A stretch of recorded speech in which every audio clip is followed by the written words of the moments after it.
Bibili ka ba ng Suzuki cars at naghahanap ka ng mababang down payment, mababang monthly amortization, at malaking cash discount, at madaming previous ang gusto mo, at halos wala ka ng ibang babayadan sa car dealer sa pagkuha mo ng sasakyan? Hanapin mo ako dito sa Guard on Duty o kaya dito sa showroom duty namin.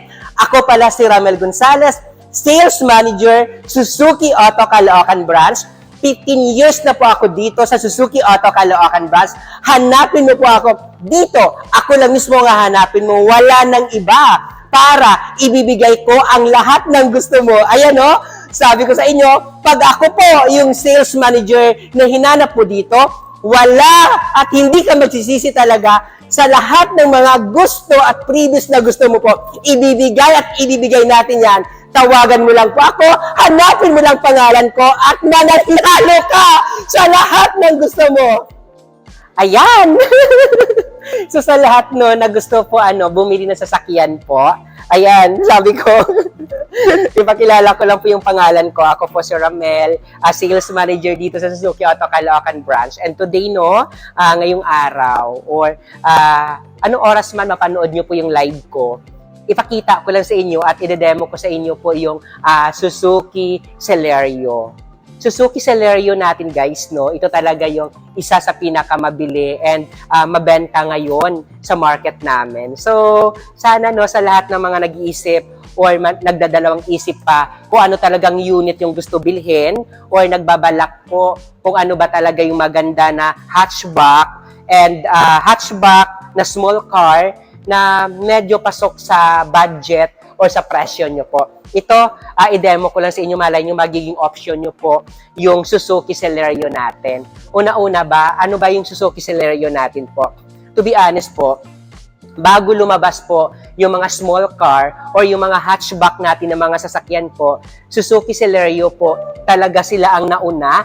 Kaya po sila pong nakilala at sinundan ng mga iba-ibang brand bago po nilabas o nilaunch yung mga ibang sasakyan. At saka Suzuki Celerio natin, 2009 pa po in-endorse dito sa Pilipinas and still mabili at mabenta po talaga siya sa ngayon po. And ano ba si Suzuki Celerio? Suzuki Celerio natin is 1.0 ang makina, kaya sobrang napakatipid sa gasolina po. And just of course, ito po, naka-multi-reflector po with halogen lamp na din po yung ilaw natin. And kagandahan po, may fog lamps na din siya. So kita mo to kung gaano kaganda at kaporma po yung Suzuki Celerio natin. And ito pa guys, no, hindi mo na kailangan na ayusin pa or bihisan si Suzuki Celerio natin. Kasi una-una po, Suzuki Celerio natin po, naka-ano na din siya naka-15 na din po yung mags niya, pero still pag nakita mo po, naka-black po yung color.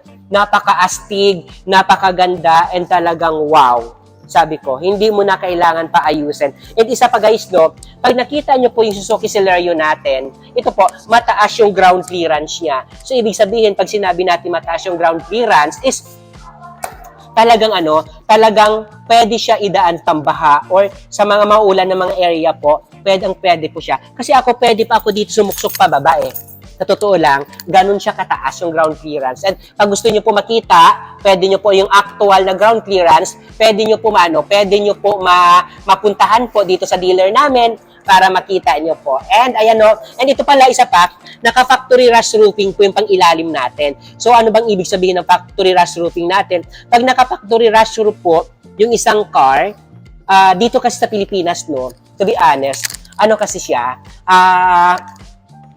maulan dito and madami tayong mga dagat.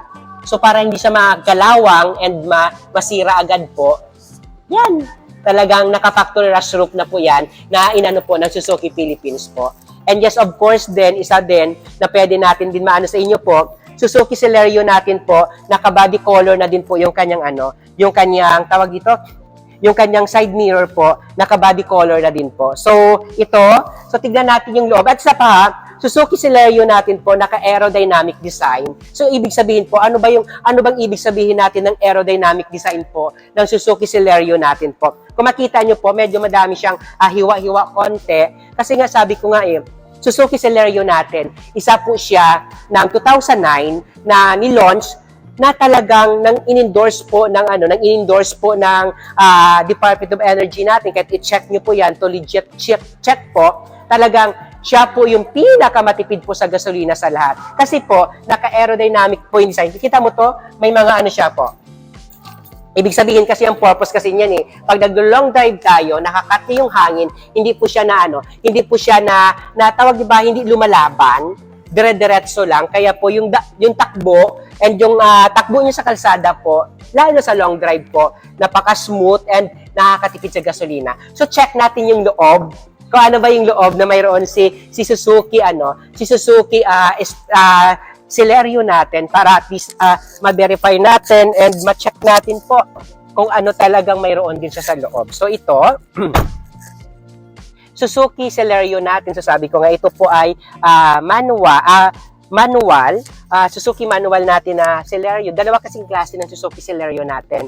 Suzuki Celerio manual and Suzuki Celerio EGS or tinatawag natin na automatic version. So ito po, yung demo natin sa inyo po is manual. Same lang naman sila, transmission lang po yung kaibahan and yung price lang po yung kaibahan nilang dalawa. Ito 5-speed manual, ito 5-speed manual and sabi ko nga naka-dual airbags na din siya.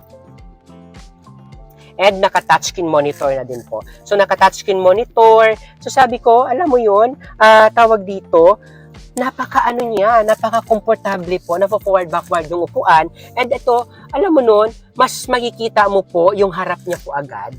Na pagbilang driver, lalo na kapag mga babae po, nakikita agad. Kung mayroon pa ba tayo dyan madadaan ng mga lubak po, kitang-kita niya po agad. And ito pagpansin mo po, yung headroom niya po, napakataas. And yung legroom niya po, napakaluwang. And of course, pag na-check nyo po, ito yung niya, para akala mo mag-rally car ka, kung makikita mo po yung chair niya, itong kagandahan po, yung chair niya po, iba. Iba po yung pagkaano ng chair natin po, So, ito yung ito yung isa sa maano natin talaga sa inyo din. And sabi ko nga po, ito din, pag nakikita nyo po, dito sa side mirror po, maano natin po, maano natin. So, ayan so sa lahat po na mga sa lahat ng mga client na gusto bumili, gusto kumuha po ng Suzuki cars po, wag kayo po magdalawang isip po na tawagan or i-contact po ako dahil sabi ko nga po, ako na po bahala sa inyo po pag nagkuha po kayo ng sasakyan po. Pag nagkuha po kayo ng sasakyan po, ako na po bahala mag-asikaso sa inyo and ako na po bahala po tumulong po sa inyo po. Okay? So ayan, kung ano ba yung likod po ng Suzuki cars natin. So ito po, Suzuki natin, Celerio po, ito po. So Suzuki Celerio natin, ito po yung likod. May lagayan pa din tayo dito and detachable po ito. Detachable po siya. So ito, detachable po. Yan. Detachable po. And yes, of course po, sabi ko nga po, ito po yung niya. Ito po yung, ito, nafo-fold din po.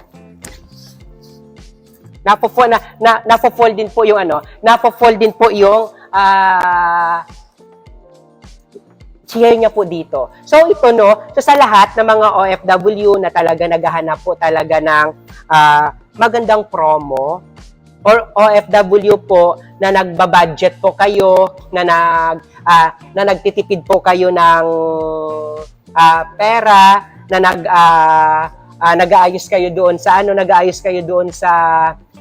may kahit ako sa labas pa papasukin. Yun na may naghahanap po ng sasakyan na kaya po lang sa budget. Nakaya lang po na alam mo yun, yung pasok po. Ito kasi sabi ko nga hindi naman natin yung sobrang gara o yung sobrang napakamahal. Kung mababa nga yung monthly, mataas naman po mababa yung down, mataas yung monthly. Tapos after pala ilang taon o ilang buwan, di mo na kaya po bayadan. So sayang yung pera. Sayang po yung budget nyo po na ginastos natin. So ito, sabi ko nga po, huwag kayo mahiya, huwag kayo maano po na i-contact or tawagan po ako. Kasi ako na po bahala nun. Ako na po bahala mag-asikaso niyan. Napakadali lang naman ang kailangan natin po. Kailangan lang po natin ng pag-OFW po kayo, proof of remittance, ID sa kontrata lang. Pag-OFW na, pag ano naman kayo, pag locally employed, kailangan lang natin po certificate of employment po na latest, to valid ID, saka proof of billing po. Ganoon na naman kadali. So, ayan ipa-demo ko lang yung ipaikot ko lang yung actual na unit para kita paano po, is ma-check nyo din, na makita nyo din kung ano talaga yung actual na unit natin.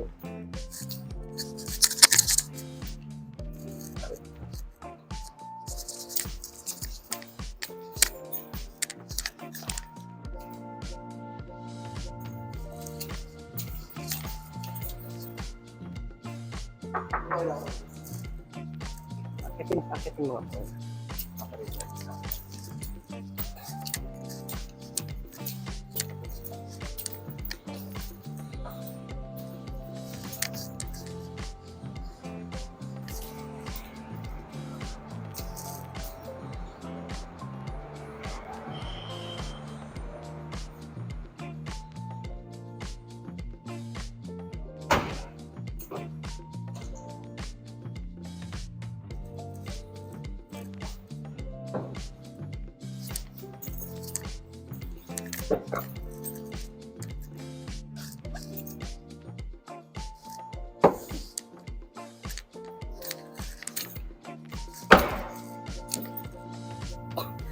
Ayan so sa lahat ng gusto po talaga bumili po and talagang gusto talaga ng alam mo yun, yung sasakyan lang talaga na magagamit araw-araw, no? Yung sasakyan na magagamit na, yan mo yung sulit and talagang matibay para po sa lahat na para po sa lahat ng para sa lahat ng sasakyan na gusto po kumuha po and talagang gusto po bumili, nandiyan na din po yung spare natin po. So,